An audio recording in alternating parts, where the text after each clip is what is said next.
আজ 5ই জুন শুক্রবার। দেখে নিন আজকের বাছাই করা গুরুত্বপূর্ণ 20টি তাজা সংবাদ। শুরুতেই দেখে নেব আজকের সংবাদ শিরোনাম। প্রতিদিন নিয়মিত সঠিক খবর পেতে আমাদের এই চ্যানেল সাবস্ক্রাইব করে আমাদের পাশে থাকুন আর ভিডিওতে একটি লাইক করতে একদমই ভুলবেন না। কালই সই করেছিলেন আর শুক্রবারই পুলিশের কাছে ছুটছেন ঋতব্রত সহ এক ঝাঁক তৃণমূলের টিকিটে জেতা বিধায়ক।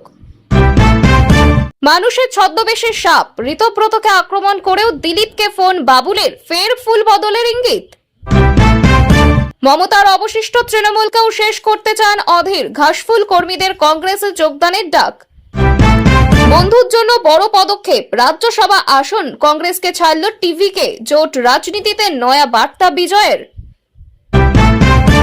দিদি থেকে দূরত্ব, কংগ্রেসের পথে 60 বিধায়ক, ঋতব্রতর দাবি ঘিরে তোলপাড় বঙ্গ রাজনীতি।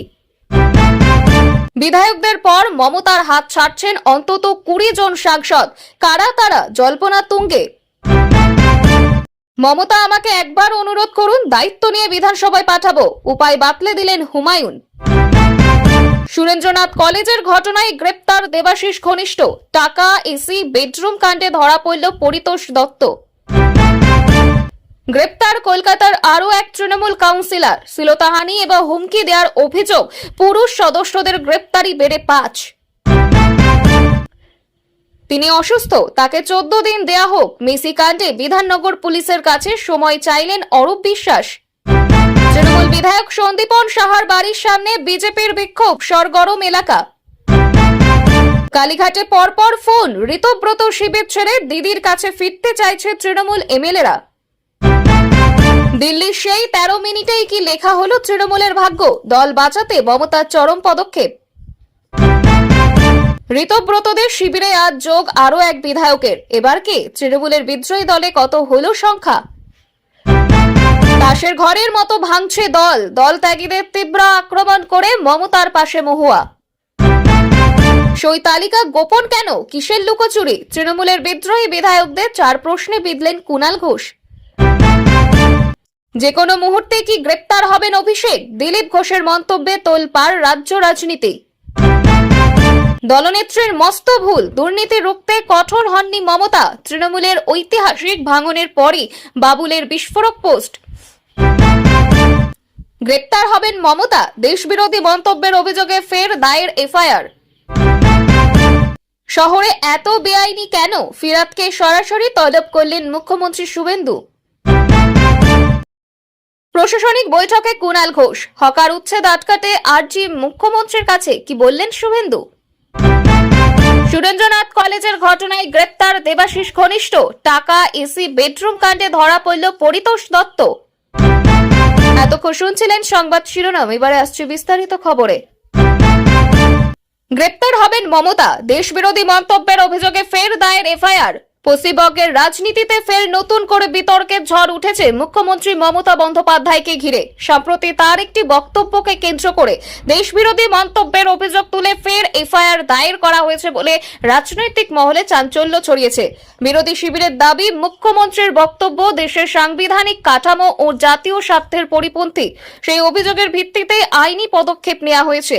এই ঘটনাকে কেন্দ্র করে বিজেপি সহ বিরোধী দলগুলি তৃণমূল সরকারের বিরুদ্ধে তীব্র আক্রমণ শানিয়েছে।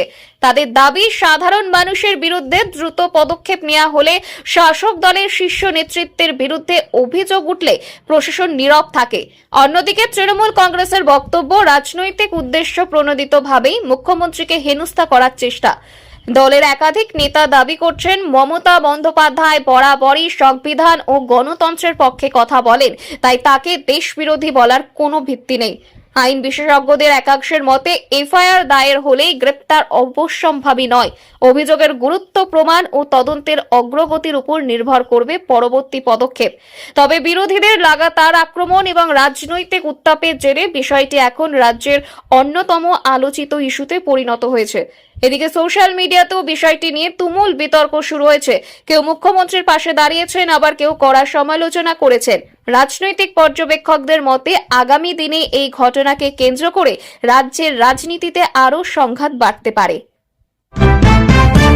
শহরে এত বেআইনি কেন? ফিরাদকে সরাসরি তলব করলেন মুখ্যমন্ত্রী। সরব শুভেন্দু। রাজ্যের প্রশাসনিক মহলে নতুন করে চাঞ্চল্য তৈরি হয়েছে কলকাতায় বেআইনি নির্মাণ, হকার সমস্যা এবং বিভিন্ন অনিয়ম নিয়ে। সম্প্রতি এক প্রশাসনিক বৈঠকে মমতা বন্দ্যোপাধ্যায় কলকাতা শহরের একাধিক বেআইনি নির্মাণ ও নিয়ম ভঙ্গের ঘটনা নিয়ে তীব্র অসন্তোষ প্রকাশ করেন। সূত্রের খবর, বৈঠকের মাঝে কলকাতার মেয়র তথা পুর নগরোন্নয়ন মন্ত্রী ফিরহাদ হাকিমকে সরাসরি তলব করেন মমতা বন্দ্যোপাধ্যায়। প্রশ্ন তোলেন, শহরে এত বেআইনি কেন?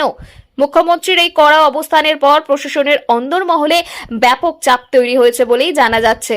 বৈঠকে নাকি মুখ্যমন্ত্রী স্পষ্ট জানিয়ে দেন, সাধারণ মানুষের অসুবিধা বাড়িয়ে কোনো বেআইনি দখল বা অবৈধ নির্মাণ বরদাস্ত করা হবে না। বিশেষ করে রাস্তা দখল, ফুটপাত দখল এবং অনুমতি ছাড়া বহুতল নির্মাণ নিয়েই তিনি উদ্বেগ প্রকাশ করেন। প্রশাসনিক সূত্রের দাবি, খুব দ্রুত কলকাতা পুরসভার পক্ষ থেকে বড়সড় অভিযান শুরু হতে পারে। এই ঘটনাকে কেন্দ্র করে রাজনৈতিক মহলে শুরু হয়েছে জোর চর্চা। বিরোধী শুভেন্দু অধিকারী কটাক্ষ করে বলেন, এতদিন পরে মুখ্যমন্ত্রীর ঘুম ভাঙলো। কলকাতায় বছরের পর রাজনীতি, বছর ধরে দুর্নীতি আর বেআইনি কাজ কার মদতে চলছে মানুষ জানে। তার দাবি, শুধুমাত্র বৈঠকে ধমক দিয়ে সমস্যার সমাধান হবে না। এখন নজর থাকবে কলকাতা পুরসভা এবং প্রশাসন পরবর্তী সময়ে কি পদক্ষেপ নেয় কার দিকে। পশ্চিমবঙ্গের রাজনীতিতে ফের জোর চর্চা শুরু হয়েছে তৃণমূলের সর্বভারতীয় সাধারণ সম্পাদক অভিষেক ব্যানার্জিকে ঘিরে। বিজেপি নেতা দিলীপ ঘোষের একের পর এক বিস্ফোরক মন্তব্য ঘিরে রাজনৈতিক মহলে তীব্র জল্পনা তৈরি হয়েছে। তাহলে কি সত্যি যে কোনো মুহূর্তে গ্রেপ্তার হতে পারেন অভিষেক? সম্প্রতি বিভিন্ন সভা ও সাংবাদিক বৈঠকে দিলীপ ঘোষ দাবি করেছেন, সময় বদলেছে, দোষীদের বিরুদ্ধে ব্যবস্থা হবে। অভিষেক বন্দ্যোপাধ্যায়ের বিরুদ্ধে দায়ের হওয়া এফআইআর প্রসঙ্গে তিনি বলেন, অতীতে সাধারণ মানুষ ভয়ে অভিযোগ জানাতে পারতেন না, কিন্তু এখন আইন নিজের পথে চলবে এবং কাউকেই ছাড় দেওয়া হবে না। এর পাশাপাশি কলকাতা পুরসভার নোটিশ ইস্যুতেও অভিষেককে তীব্র আক্রমণ করেন দিলীপ ঘোষ। তার দাবি, 15 বছরের অপরাধের হিসেব হবে, যা ঘিরে নতুন করে রাজনৈতিক উত্তাপ ছড়ায়। অন্যদিকে তৃণমূল শিবির অবশ্য বিজেপির এই মন্তব্যকে পুরোপুরি রাজনৈতিক প্রতিহিংসা বলেই দাবি করছে। দলের নেতাদের বক্তব্য, তদন্ত বা আইনি প্রক্রিয়াকে সামনে রেখে বিরোধীরা শুধুমাত্র রাজনৈতিক চাপ তৈরি করতে চাইছে। যদিও অভিষেক বন্দ্যোপাধ্যায়ের এখনো পর্যন্ত গ্রেপ্তারি প্রসঙ্গে সরাসরি কোনো বক্তব্য করেনি, তবে দলের অন্দরমহলে বিষয়টি নিয়ে উদ্বেগ বাড়াচ্ছে বলে রাজনৈতিক মহলের একাংশের মত। রাজনৈতিক বিশ্লেষকদের মতে, সাম্প্রতিক সময়ে একাধিক দুর্নীতি মামলা, প্রশাসনিক তদন্ত এবং বিরোধীদের ধারাবাহিক আক্রমণের কারণে অভিষেককে নিয়ে চাপ ক্রমশ বাড়ছে। তবে এখনো পর্যন্ত কোনো তদন্তকারী সংস্থা আনুষ্ঠানিকভাবে গ্রেপ্তারের ইঙ্গিত দেয়নি। ফলে দিলীপ ঘোষের মন্তব্য ঘিরে রাজনৈতিক জল্পনা তুঙ্গে উঠলেও বাস্তবে কি পদক্ষেপ হয় সেদিকেই নজর রাজ্যবাসীর। কলকাতার রাজনৈতিক মহলে নতুন করে জোর জল্পনা তৈরি হয়েছে তৃণমূলের অন্দরে ঘর ওয়াপসি নিয়ে। সূত্রের খবর, গত কয়েকদিন ধরে কালীঘাটে মমতা ব্যানার্জির ঘনিষ্ঠ মহলে একের পর এক ফোন আসছে কয়েকজন তৃণমূল বিধায়কের তরফে, যাদের অনেকেই সম্প্রতি ঋতব্রত বন্দ্যোপাধ্যায়ের ঘনিষ্ঠ বলেই পরিচিত ছিলেন। এখন পরিস্থিতি বদলাতে শুরু করতেই তারা ফের দিদির নেতৃত্বেই নিরাপদ, এমন বার্তা দিতে চাইছেন বলে রাজনৈতিক মহলে আলোচনা শুরু হয়েছে।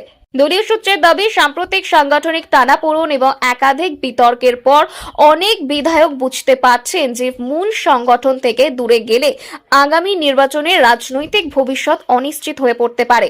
সেই কারণে তারা সরাসরি কালীঘাটের সঙ্গে যোগাযোগ বাড়াচ্ছেন। কেউ কেউ নাকি ঘনিষ্ঠ নেতাদের মাধ্যমে বার্তা পাঠিয়েছেন যে তারা প্রকাশ্যে আবার মুখ্যমন্ত্রীর প্রতি আনুগত্য জানাতে প্রস্তুত। অন্যদিকে ঋতব্রত শিবির অবশ্য এই সমস্ত জল্পনাকে মন গড়া প্রচার বলেই উড়িয়ে দিয়েছে। তাদের দাবি, দলে মতভেদ থাকতেই পারে, কিন্তু ভাঙনের কোনো প্রশ্ন নেই। যদিও রাজনৈতিক বিশ্লেষকদের মতে লোকসভা ভোটের আগে তৃণমূলের অন্দরে চাপা অস্বস্তি ক্রমশ স্পষ্ট হচ্ছে। বিশেষ করে যেসব বিধায়ক নিজেদের এলাকায় সংগঠন দুর্বল হওয়ার আশঙ্কা করছেন, তারা এখন সরাসরি নেতৃত্বের আশ্রয় নিতে চাইছেন। এই পরিস্থিতিতে কালীঘাটের ভূমিকা অত্যন্ত গুরুত্বপূর্ণ হয়ে উঠছে। মুখ্যমন্ত্রী এখনো প্রকাশ্যে কোনো মন্তব্য না করলেও তৃণমূলের অন্দরে শুরু হয়েছে জোর রাজনৈতিক হিসাব নিকাশ। আগামী কয়েকদিনে আরো কয়েকজন নেতা অবস্থান বদলাতে পারেন বলেই জল্পনা তুঙ্গে। ফুটবল তারকা লিওনেল মেসিকে ঘিরে বিতর্কিত মেসি কাণ্ড, এর তদন্তে নতুন মোড়। রাজ্যের মন্ত্রী অরূপ বিশ্বাসের আইনজীবী বিধাননগর পুলিশের কাছে লিখিতভাবে সময় চেয়ে আবেদন করেছেন। জানা গিয়েছে, শারীরিক অসুস্থতার কারণ দেখিয়ে তিনি তদন্তে হাজিরার জন্য অন্তত 14 দিনের সময় চেয়েছেন। এই ঘটনাকে কেন্দ্র করে ইতিমধ্যেই রাজনৈতিক মহলে তীব্র জল্পনা শুরু হয়েছে। পুলিশ সূত্রে খবর, সম্প্রতি মেসি সংক্রান্ত একটি বিতর্কিত অনুষ্ঠান ও আর্থিক লেনদেনের অভিযোগে তদন্ত শুরু করে বিধাননগর কমিশনারেট। সেই মামলায় কয়েকজন আয়োজক ও সংশ্লিষ্ট ব্যক্তিকে ইতিমধ্যে জিজ্ঞাসাবাদ করা হয়েছে। তদন্তকারীদের দাবি, ঘটনার সঙ্গে জড়িত একাধিক গুরুত্বপূর্ণ তথ্য এখনো সংগ্রহ করা বাকি। সেই কারণে অরূপ বিশ্বাসকে নির্দিষ্ট দিনে হাজিরা হতে বলা হয়েছিল। তবে তার পক্ষের আইনজীবী জানান, মন্ত্রী বর্তমানে অসুস্থ এবং চিকিৎসকের পরামর্শ অনুযায়ী বিশ্রামে রয়েছেন, তাই দ্রুত হাজিরা দেওয়া সম্ভব নয়। অন্যদিকে বিরোধী শিবির ঘটনাকে হাতিয়ার করে রাজ্য সরকারকে আক্রমণ শুরু করেছেন। বিজেপি ও কংগ্রেস নেতৃত্বের দাবি, তদন্তের মুখে পড়তেই সময় নেওয়ার চেষ্টা করা হচ্ছে। যদিও তৃণমূল কংগ্রেসের পক্ষ থেকে পাল্টা দাবি করা হয়েছে, আইন মেনেই সময় চাওয়া হয়েছে এবং এতে অস্বাভাবিক কিছু নেই। রাজনৈতিক পর্যবেক্ষকদের মতে এই মামলার আগামী কয়েকদিনের পদক্ষেপ অত্যন্ত গুরুত্বপূর্ণ হতে চলেছে। পুলিশ 14 দিনের আবেদন মঞ্জুর করবে নাকি দ্রুত হাজিরার জন্য চাপ বাড়াবে, এখন সেদিকেই নজর রাজ্য রাজনীতির। শাসক দলের অন্দরে ভাঙনের জল্পনা আরো তীব্র হলো এবার সাংসদদের ঘিরে। একের পর এক বিধায়কের অসন্তোষের খবরের মাঝে রাজনৈতিক মহলে এখন নতুন চর্চা। মমতা ব্যানার্জির হাত ছাড়তে পারেন অন্তত 20 জন তৃণমূল সাংসদ। যদিও এই নিয়ে এখনো পর্যন্ত কোনো আনুষ্ঠানিক ঘোষণা হয়নি, তবু দিল্লি ও কলকাতার রাজনৈতিক করিডরে জল্পনা তুঙ্গে উঠেছে। সূত্রের দাবি, দলের অন্দরে দীর্ঘদিন ধরে সাংগঠনিক সিদ্ধান্ত, টিকিট বন্টন এবং নেতৃত্বের ভূমিকা নিয়ে ক্ষোভ জমেছিল একাংশ সাংসদদের মধ্যে। সম্প্রতি কয়েকজন সাংসদদের দিল্লিতে গোপন বৈঠকের খবর সামনে আসতেই জল্পনা আরো বেড়ে যায়। রাজনৈতিক মহলের একাংশের মতে, লোকসভা নির্বাচনের আগে দলের ভিতরে শক্তির ভারসাম্য বদলানোর চেষ্টা চলছে। কেউ কেউ আবার মনে করছেন, বিরোধী শিবিরের সঙ্গে যোগাযোগ শুরু করছেন অসন্তুষ্ট নেতাদের একাংশ। এই আবহে সবচেয়ে বড় প্রশ্ন উঠছে, কারা সেই সম্ভাব্য বিদ্রোহী সাংসদ। যদিও নির্দিষ্ট কোনো নাম এখনো প্রকাশ্যে আসেনি, তবে দক্ষিণবঙ্গের কয়েকটি গুরুত্বপূর্ণ আসনে সাংসদদের নিয়ে জোর গুঞ্জন শুরু হয়েছে।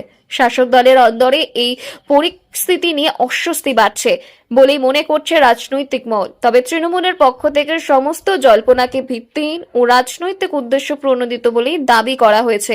দলের একাধিক নেতা জানিয়েছেন, তৃণমূল সম্পূর্ণ ঐক্যবদ্ধ রয়েছে এবং বিরোধীরা ইচ্ছাকৃতভাবে বিভ্রান্তি ছড়ানোর চেষ্টা করছে। তবে রাজনৈতিক পর্যবেক্ষকদের মতে, আগামী কয়েক সপ্তাহ পরিস্থিতি কোন দিকে মোড় নেয় সেটাই এখন সবচেয়ে গুরুত্বপূর্ণ বিষয় হতে চলেছে। তৃণমূলের অন্দরে বাড়তে থাকা রাজনৈতিক টানাপোড়েনের মাঝেই ফের বিস্ফোরক মন্তব্য করলেন ভরতপুরের তৃণমূল বিধায়ক হুমায়ুন কবির। বুধবার সাংবাদিকদের মুখোমুখি হয়ে তিনি বলেন, মমতা বন্দ্যোপাধ্যায় আমাকে একবার অনুরোধ করুন, আমি দায়িত্ব নিয়ে বিরোধীদের ভেঙে আবার তৃণমূলকে শক্তিশালী করে বিধানসভায় পাঠাবো। তার এই মন্তব্য ঘিরে ইতিমধ্যে রাজনৈতিক মহলে জোর চর্চা শুরু হয়েছে। হুমায়ুন কবিরের দাবি করেন যে রাজ্যের বিভিন্ন জেলায় এখনো তৃণমূলের সংগঠন যথেষ্ট শক্তিশালী রয়েছে, তবে কিছু নেতার ভুল সিদ্ধান্ত, অভ্যন্তরীণ দ্বন্দ্বের কারণেই দলের ভাবমূর্তি ক্ষতিগ্রস্ত হচ্ছে। তার কথায়, দলের অনেক কর্মী এখনো দিদির ওপর আস্থা রাখেন, শুধু সঠিক নেতৃত্ব ও কড়া সাংগঠনিক বার্তা প্রয়োজন। তিনি আরো ইঙ্গিত দেন, প্রয়োজনে তিনি নিজেই জেলায় জেলায় সভা করে কর্মীদের একত্রিত করতে প্রস্তুত। রাজনৈতিক মহলের একাংশ মনে করছে, সাম্প্রতিক সময়ে তৃণমূলের একাধিক নেতা বিধায়কদের ক্ষোভ প্রকাশ এবং দল বদলের জল্পনার মধ্যে হুমায়ুনের এই মন্তব্য বিশেষ তাৎপর্যপূর্ণ। বিরোধীরা অবশ্য কটাক্ষ করতে ছাড়েননি। বিজেপির এক নেতা বলেন, তৃণমূল এখন নিজেদের অস্বস্তি টিকিয়ে রাখতেই ব্যস্ত, তাই এইসব নাটকীয় মন্তব্য সামনে আনা হচ্ছে।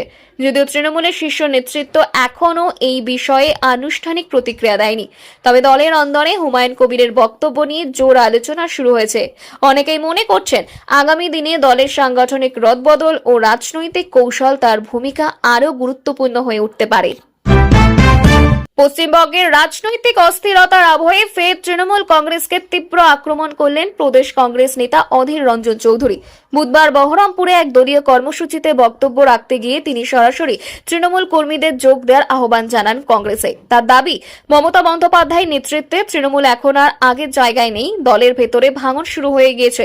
যারা সত্যিকারের গণতন্ত্রে বিশ্বাস করেন তারা কংগ্রেসে চলে আসুন। অধীরের এই মন্তব্য ঘিরে নতুন করে রাজনৈতিক চাপানুতর শুরু হয়েছে। তিনি আরো বলছেন, রাজ্যে সাধারণ মানুষ তৃণমূল সরকারের উপর আস্থা হারাতে শুরু করেছে। দুর্নীতি, গোষ্ঠীদ্বন্দ্ব এবং একের পর এক বিতর্কের কারণে ঘাসফুল শিবির দুর্বল হয়ে পড়েছে। তিনি বলছেন যে তার কথায় যে কর্মীরা এতদিন তৃণমূলের জন্য কাজ করেছেন তারা আজ অবহেলিত। কংগ্রেসই পারে তাদের সম্মান ও রাজনৈতিক ভবিষ্যৎ দিতে।